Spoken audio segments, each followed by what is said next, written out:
नमस्कार दोस्तों, स्वागत है आपका डेली करंट अफेयर्स में। दोस्तों, आज की वीडियो है 3 अप्रैल 2025 के महत्वपूर्ण करंट अफेयर के बारे में। तो चलिए दोस्तों, आज की वीडियो शुरू करते हैं।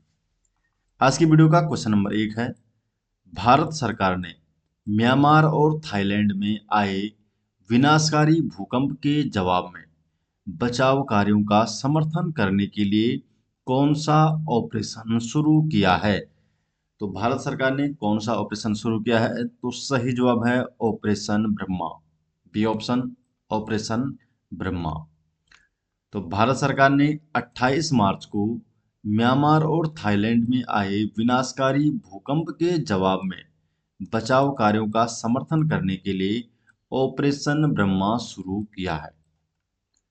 क्वेश्चन नंबर 2 है, 2025 में एजेल फॉप CSI लियर प्रतियोगिता में किस भारतीय घुड़सवार ने प्रथम स्थान प्राप्त किया है? तो प्रथम स्थान प्राप्त किया है निहारिका सिंघानिया ने। B option, Niharika Singhania. तो युवा भारतीय घुड़सवार खिलाड़ी निहारिका सिंघानिया ने बेल्जियम में आयोजित प्रतिष्ठित एजेल फॉप CSI लियर घुड़सवारी प्रतियोगिता में पहला स्थान प्राप्त किया है।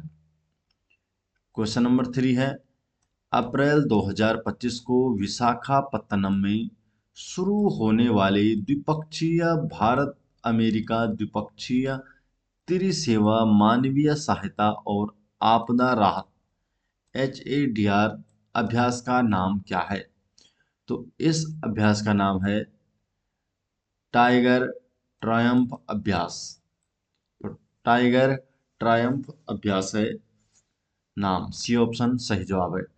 तो टाइगर ट्रायम्फ के नाम से मशहूर भारत अमेरिका के बीच द्विपक्षीय त्रिसेवा मानवीय सहायता और आपदा राहत अभ्यास HADR, humanitarian assistance and disaster relief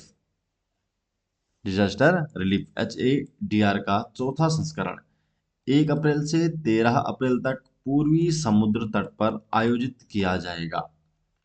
question number 4, किस देश ने बहुराष्ट्रीय वायु अभ्यास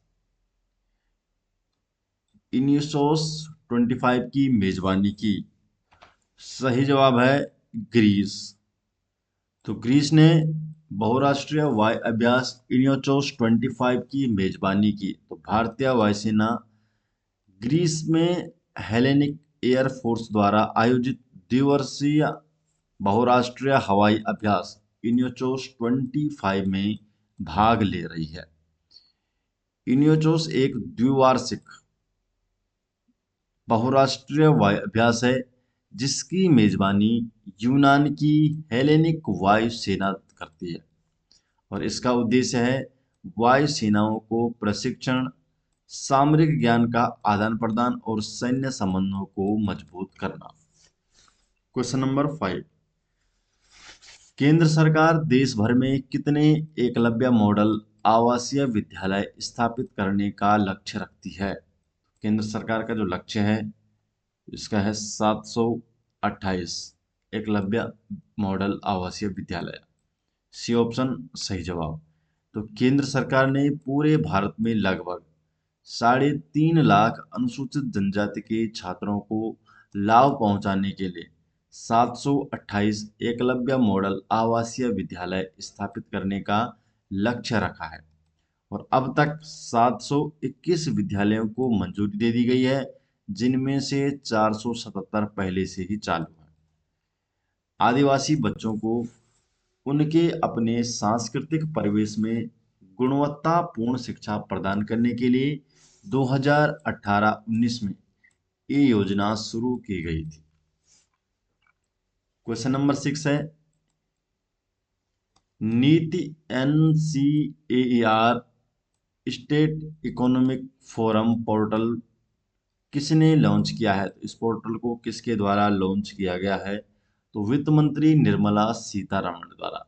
बी ऑप्शन, वित्त मंत्री निर्मला सीतारमण द्वारा नीति NCAER state economic forum portal launch किया गया है। तो वित्त मंत्री निर्मला सीतारमण ने हाल ही में नई दिल्ली में NITI NCAER state economic forum portal launch किया है।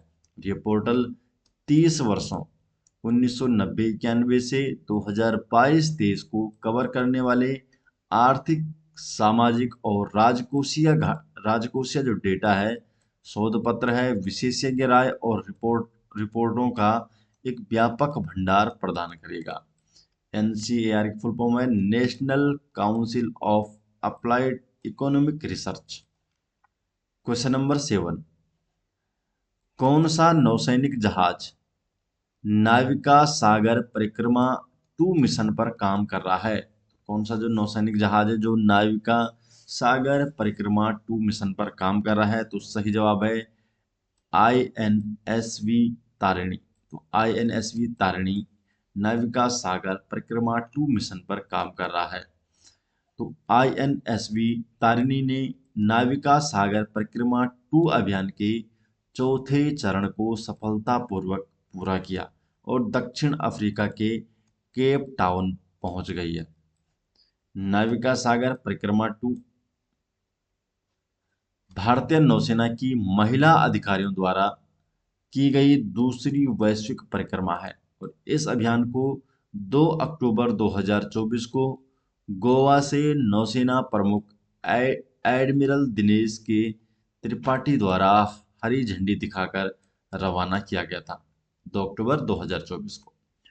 क्वेश्चन नंबर 8, हाल ही में पर्यावरण, वन एवं जलवायु परिवर्तन मंत्रालय द्वारा किस परियोजना को मंजूरी दी गई है जिसका उद्देश्य है बाघों को संरक्षित क्षेत्रों के बाहर भी सुरक्षा प्रदान करना? तो ये दिया गया है tiger outside tiger reserve project को मंजूरी दी गई है। B option, tiger outside tiger reserve project. Detail जानते हैं। तो पर्यावरण, वन एवं जलवायु परिवर्तन मंत्रालय द्वारा tiger outside tiger reserve project को मंजूरी दी गई है। उद्देश्य क्या है? तो अभ्यारण्य के बाहर बाघों की आबादी पर नजर रखना, अवैध शिकार पर रोक लगाना, मानव पशु संघर्ष का समाधान करना और सामुदायिक पहुंच पर ध्यान केंद्रित करना। इसके अलावा बाघों के आवास में सुधार करना। तो ये इसके प्रमुख उद्देश्य हैं। क्वेश्चन नंबर 9, हाल ही में लोकसभा द्वारा 28 मार्च 2025 को किस विधेयक को पारित किया गया जो समुद्री माल परिवहन से संबंधित है? तो समुद्री माल परिवहन से संबंधित तो कौन सा विधेयक है ये? तो सही जवाब है समुद्री माल परिवहन विधेयक 2024। सी ऑप्शन सही जवाब। डिटेल जान लेते हैं। तो लोकसभा द्वारा 28 मार्च 2025 को समुद्री माल परिवहन विधेयक 2024 पारित किया गया है और ये विधेयक 9 अगस्त 2024 को लोकसभा में पेश किया गया था। उद्देश्य क्या है? तो समुद्र के रास्ते माल की ढुलाई से संबंधित प्रावधानों का आधुनिकीकरण करना और समुद्री नियमों को सरल एवं तर्कसंगत बनाना। केंद्रीय बंदरगाह, जहाजरानी और जलमार्ग मंत्री है सर्बानंद सोनोवाल। दोस्तों ये हो गए आज 3 अप्रैल 2025 के महत्वपूर्ण करंट अफेयर और ये सभी नोट्स आपको मिल जाएंगे हमारे टेलीग्राम चैनल में जिसका लिंक आपको डिस्क्रिप्शन में दिया गया है। तो आप हमारे टेलीग्राम में जुड़ सकते हैं जहां पर आपको डेली अपडेट किया जाता है। तो मिलते हैं दोस्तों नेक्स्ट वीडियो के साथ, तब तक के लिए आपका बहुत बहुत धन्यवाद।